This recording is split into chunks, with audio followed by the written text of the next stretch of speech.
Math care চ্যানেলের পক্ষ থেকে সকলকে সুস্বাগতম। আশা করি তোমরা সকলেই ভালো আছো।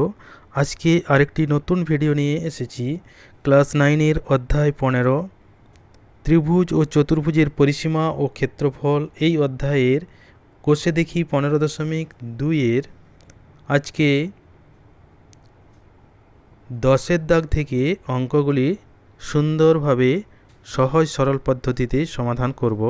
এর আগের ভিডিওতে 9 দাগ পর্যন্ত অঙ্কগুলি সুন্দরভাবে সমাধান করেছি। যদি তোমাদের সেই অঙ্কগুলির প্রয়োজন থাকে অবশ্যই আগের ভিডিওটি একটু দেখে নিও। এই ভিডিওর ডেসক্রিপশন বক্সে তার লিংক আমি দিয়ে দেব। আর এই ভিডিওটি মনোযোগ সহকারে দেখে অঙ্কগুলি বোঝার চেষ্টা করবে। চ্যানেলটিতে যদি নতুন হয়ে থাকো তাহলে চ্যানেলটিকে অবশ্যই সাবস্ক্রাইব করে পাশে থাকবে এবং বেল আইকনটি দাবিয়ে নোটিফিকেশান অল করে রাখবে, যাতে করে পরের কোনো ভিডিও আপলোড করলে সবার আগে সবার প্রথম তোমার কাছে নোটিফিকেশান চলে যায়।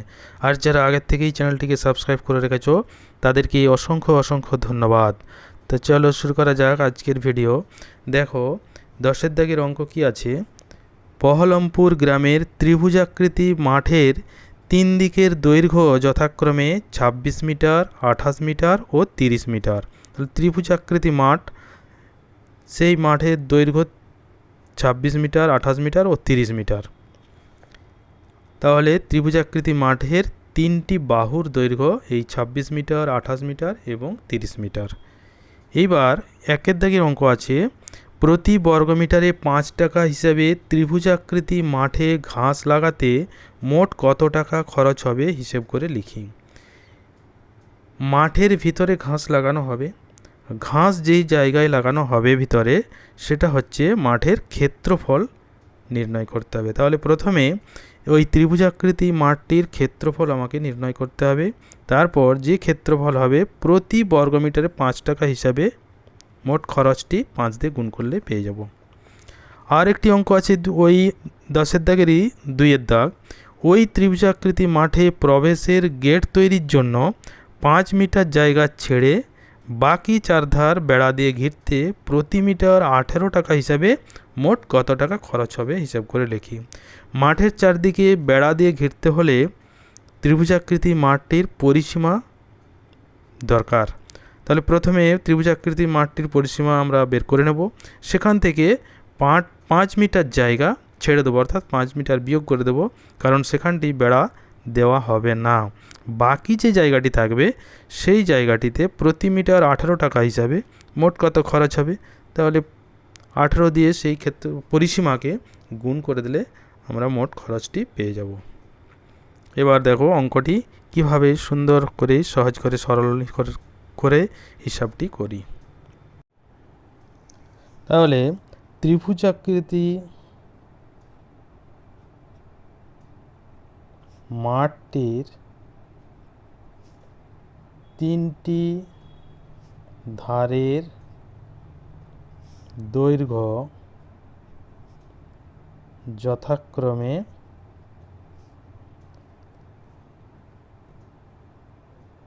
26 মিটার,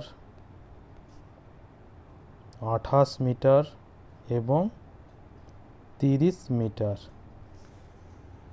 অতএব মাঠটির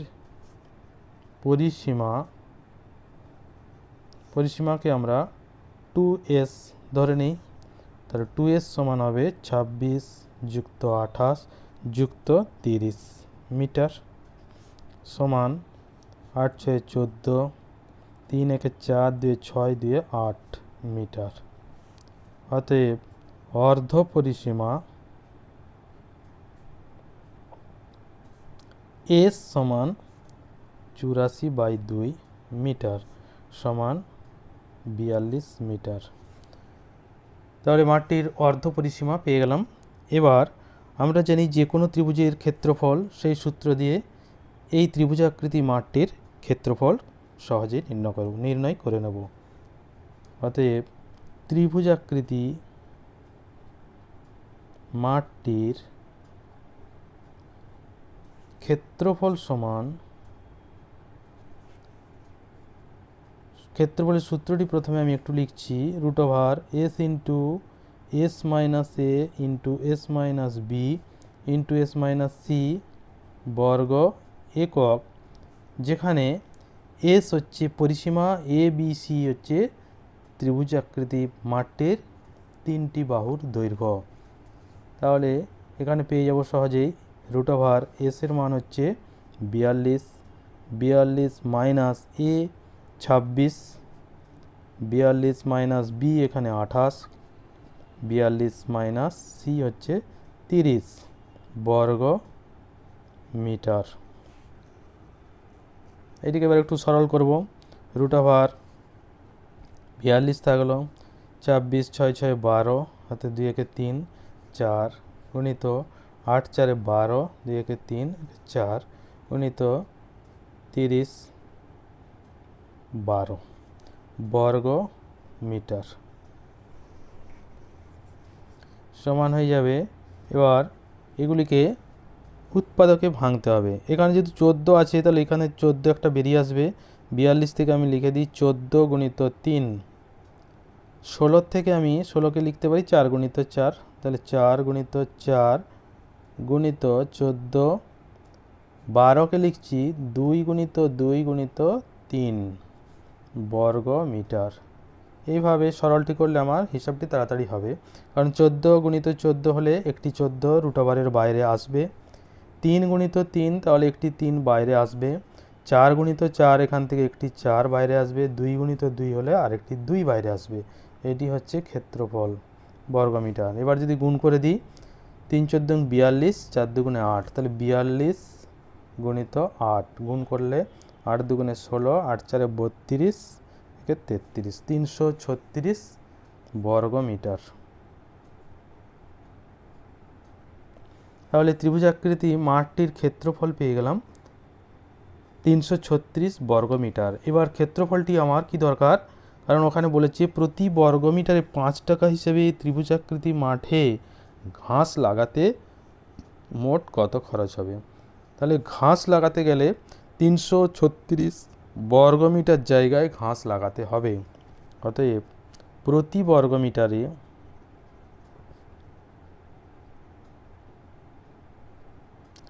5 টাকা হিসেবে ঘাস লাগাতে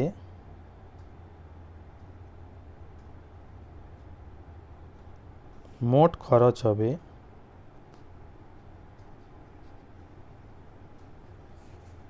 336 গুণিত 5 টাকা সমান 5 ছক 30, 5 3 15, 16 17 18, 5 3 15 একে 16, 1680 টাকা।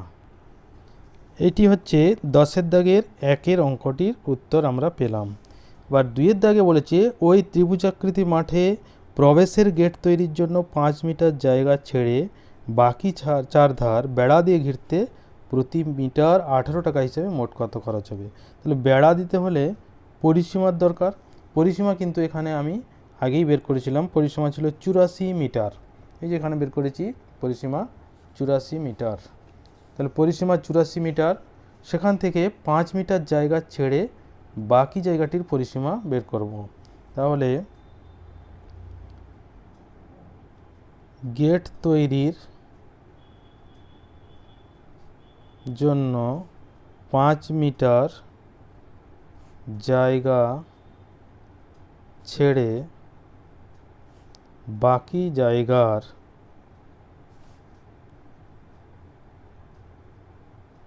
পরিসীমা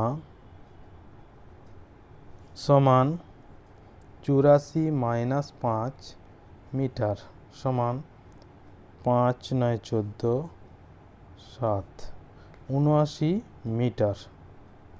এবার এই 79 মিটার জায়গায় বেড়া দিতে প্রতি মিটার 18 টাকা হিসাবে মোট খরচ হবে, অতএব বেড়া দিতে প্রতি মিটার 18 টাকা হিসেবে মোট খরচ হবে 79 গুণিত 18 টাকা। এটা আমরা একটু সরল করে নিই, এখানে গুণ করে 79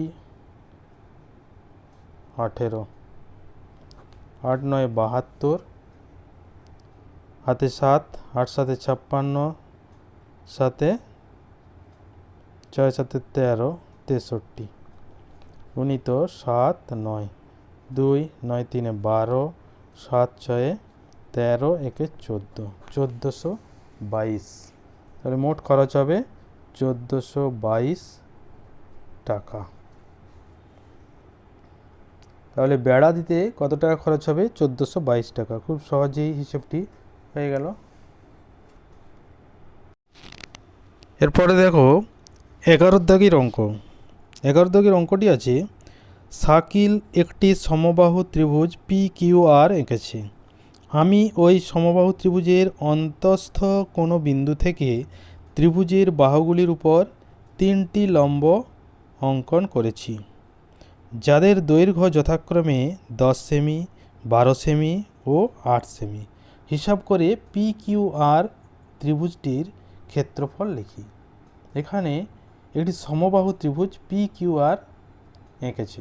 এই সমবাহু ত্রিভুজের ভেতরে যে কোনো একটি বিন্দু, অন্তঃস্থ মানে ভেতরে যে কোনো জায়গায় একটি বিন্দু নিয়েছি, সেই বিন্দু থেকে ত্রিভুজটির বাহুগুলির উপর আলাদা আলাদা করে 3টি লম্ব অঙ্কন করেছি, যাদের দৈর্ঘ্য যথাক্রমে 10 সেমি, 12 সেমি ও 8 সেমি। এবার PQR ত্রিভুজটির ক্ষেত্রফল হিসেব করতে হবে। প্রথমে তাহলে ত্রিভুজটিতে ছবিটি এঁকে পরিষ্কারভাবে অঙ্কটি বুঝে নিই, তাহলে অঙ্কটি করতে কিন্তু খুব সহজ হবে। দেখো, PQR একটি সমবাহু ত্রিভুজ এঁকেছি। এই সমবাহু ত্রিভুজের অন্তঃস্থ যে কোনো একটি বিন্দু ও নিয়ে নিয়েছি। ও বিন্দু থেকে 3টি বাহুর উপর 3টি লম্ব অঙ্কন করেছি। PQ বাহুর উপর যে লম্ব অঙ্কন করেছি ও সি, তার দৈর্ঘ্য 8 সেমি। QR বাহুর উপর যে লম্ব অঙ্কন করেছি তার দৈর্ঘ্য OA সমান 10 সেমি। PR বাহুর উপর যে লম্ব অঙ্কন করেছি তার দৈর্ঘ্য OB সমান 12 সেমি। তাহলে 3টি লম্ব এখানে অঙ্কন করেছি। আর এই সমবাহু ত্রিভুজটির প্রত্যেকটি বাহুর দৈর্ঘ্য আমি প্রথমেই A সেমি ধরে নিলাম, যেহেতু সমবাহু ত্রিভুজ। তাহলে মনে করি সমবাহু ত্রিভুজটির প্রত্যেকটি বাহুর দৈর্ঘ্য A সেমি। তাহলে এখান থেকে PQ সমান QR সমান PR সমান A সেমি, এটা পেয়ে গেলাম।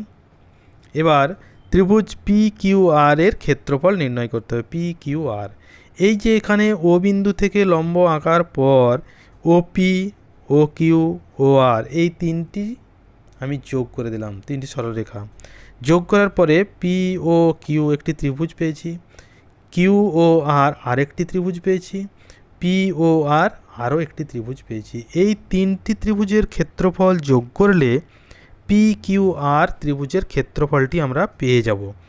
এবার POQ এই ত্রিভুজের যদি ক্ষেত্রফল আমরা হিসাব করে দেখি কি আসবে। PQ হচ্ছে A সেমি, এটি ত্রিভুজটির ভূমি। ও থেকে যেহেতু OC লম্ব অঙ্কন করা হয়েছে, তাহলে এটি হচ্ছে উচ্চতা এই POQ ত্রিভুজের। তাহলে ভূমি জানি, উচ্চতা জানি, ত্রিভুজটির ক্ষেত্রফল আমরা সহজেই পেয়ে যাব। জানি হাফ ইন্টু ভূমি ইন্টু উচ্চতা ত্রিভুজের ক্ষেত্রফল। তাহলে POQ ত্রিভুজের ক্ষেত্রফল সমান হয়ে যাবে হাফ ইন্টু A ইন্টু উচ্চতা 8 সেমি। একই রকমভাবে QOR এই ত্রিভুজের ক্ষেত্রফল, POR এই ত্রিভুজের ক্ষেত্রফল পেয়ে যাব। তাহলে ত্রিভুজ PQR এর ক্ষেত্রফল সমান আমরা লিখতে পারি ত্রিভুজ POQ ত্রিভুজের ক্ষেত্রফল যুক্ত ত্রিভুজ QOR ত্রিভুজের ক্ষেত্রফল যুক্ত ত্রিভুজ POR ত্রিভুজের ক্ষেত্রফল, সেটা লিখে দিয়েছি। এবার POQ ত্রিভুজের ক্ষেত্রফল যেমনভাবে বের করলাম হাফ ইন্টু A ইন্টু 8 বর্গ সেমি, একইভাবে QOR ত্রিভুজের ক্ষেত্রফল পেয়ে যাব 1/2 গুণিত A গুণিত 10 বর্গ সেমি, এবং POR ত্রিভুজের ক্ষেত্রফল পেয়ে যাব 1/2 গুণিত A গুণিত 12 বর্গ সেমি। তাহলে ক্ষেত্রফলটি কত পেলাম? 1/2 গুণিত এ আমি এখান থেকে কমন নিয়ে নিলাম তিনটির থেকে। তাহলে 1/2 গুণিত এ যদি কমন নিই, ভিতরে কি থাকবে 8 যুক্ত 10 যুক্ত 12 বর্গ সেমি। এবার প্রশ্নে দেওয়া ছিল ক্ষেত্রফল কত, সূত্র থেকে পেয়ে যাব। প্রশ্নে দেওয়া নেই, প্রশ্নে দেওয়া আছে যে সমবাহু ত্রিভুজ। তাহলে সমবাহু ত্রিভুজের ক্ষেত্রফল আমরা জানি √3/4 ইন্টু বাহু স্কোয়ার। তাহলে PQR ত্রিভুজের ক্ষেত্রফল, সমবাহু ত্রিভুজের ক্ষেত্রফল আরেকটিভাবে আমরা নির্ণয় করতে পারি, সেটি হচ্ছে √3/4 ইন্টু বাহু স্কোয়ার বর্গ সেমি। এই ক্ষেত্রফল এবং আগে যে ক্ষেত্রফল বের করলাম এই দুটি কিন্তু সমান। তাহলে প্রশ্নানুসারে আমরা লিখতে পারি √3/4 ইন্টু এ স্কোয়ার সমান হাফ ইন্টু এ ইন্টু এই যে ক্ষেত্রফল পেয়েছিলাম 8 যুক্ত 10 যুক্ত 12 হয়ে গেল। তাহলে এখান থেকে এবার এ স্কোয়ার, এই একে যদি আমি এ স্কোয়ারের নিচে নামিয়ে দিই তাহলে পেয়ে যাবো a² সমান হাফ ইন্টু এই তিনটে যোগ করে পাচ্ছি 30 ইন্টু √3/4কে এদিকে নিয়ে গেলে 4/√3। এবার হিসাব করলাম 2 4 ক্যান্সেল হয়ে গেলে 2 থাকে, 30 গুণিত 2, তাই 2 গুণিত 30 লিখেছি। এই √3 নিচে আছে, √3টাকে নিচ থেকে উপরে তোলার জন্য উপর নিচে একটি √3 দিয়ে গুণ করে দিলাম। তাহলে কি হয়ে যাবে, নিচে √3 গুণ করে আমি 3 পেয়ে যাব, উপরে √3 কিন্তু চলে আসবে, কারণ √3টা নিচে না রাখাটাই ভালো, এটা নিচে রাখা চলে না। আর এটা হচ্ছে পরে তখন করণীয় অঙ্ক হবে ক্লাস 10-এ, তখন তোমরা সব বুঝতে পারবে। তাহলে নিচে √3টা আমি তোলার জন্য উপরে নিচে √3 দিয়ে গুণ করেছি, ঠিক আছে। তাহলে 2 ইন্টু 30 ইন্টু √3/√3 গুণ করে পেলাম 3, উপরে ছিল 2 গুণিত 30 গুণিত √3, 30 আর 3 কাটাকাটি করলে 10, তাহলে 10 দুগুণে 20 √3। তাহলে এ সমান পেয়ে গেলাম 20 √3 সেমি। তাহলে এবার ত্রিভুজ PQR এর ক্ষেত্রফল পেয়ে যাব। সমবাহু ত্রিভুজের ক্ষেত্রফলের যে সূত্র, সেই সূত্র অর্থাৎ এই সূত্রে বসিয়ে দেবো, এখানে এর মানটা বসিয়ে দিলেই ক্ষেত্রফলটা পেয়ে যাব। এর মান কত 20 √3, তাহলে √3/4 ইন্টু 20 √3 হোল স্কোয়ার বর্গ সেমি। √3/4 ইন্টু 20 হোল স্কোয়ার সমান 20 গুণিত 20, √3 হোল স্কোয়ার সমান √3 গুণিত √3 সমান 3। এবার যদি কাটাকাটি করে একটু সরল করি, 4 5 20, 5 20 100, 100কে 3 দিয়ে গুণ করলে 300, তাহলে 300 √3। এখানে আমরা পেয়ে গেলাম যে PQR ত্রিভুজের ক্ষেত্রফল 300 √3 বর্গ সেমি। তাহলে যে ক্ষেত্রফলটি নির্ণয় করতে বলেছিল অর্থাৎ PQR ত্রিভুজের ক্ষেত্রফল আমরা পেয়ে গেলাম 300 √3 বর্গ সেমি। তাহলে অঙ্কগুলি খুবই সহজ সরল পদ্ধতিতে সমাধান করে দিলাম। ভিডিওটি শেয়ার করে বন্ধুদেরকে দেখার সুযোগ করে দেবে এই আশা রাখছি। ভিডিওটি প্রথম থেকে শেষ পর্যন্ত দেখার জন্য সকলকেই অসংখ্য ধন্যবাদ। সবাই ভালো থাকবে।